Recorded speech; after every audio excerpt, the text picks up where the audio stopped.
அமெரிக்காவின் முதல் ஜனாதிபதி யார்? சரியான விடை ஜார்ஜ் வாஷிங்டன். இரும்புத்திரை பேச்சுக்கு பெயர் பெற்ற உலக தலைவர் யார்? சரியான விடை வின்ஸ்டன் சர்ச்சில். இரண்டாம் உலகப் போரின் போது பிரான்சின் ஜனாதிபதி யார்? சரியான விடை சார்லஸ் டி கோல்.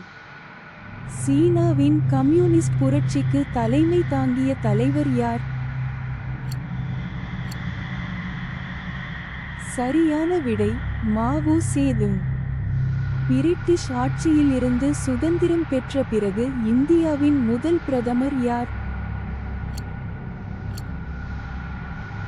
சரியான விடை ஜவஹர்லால் நேரு.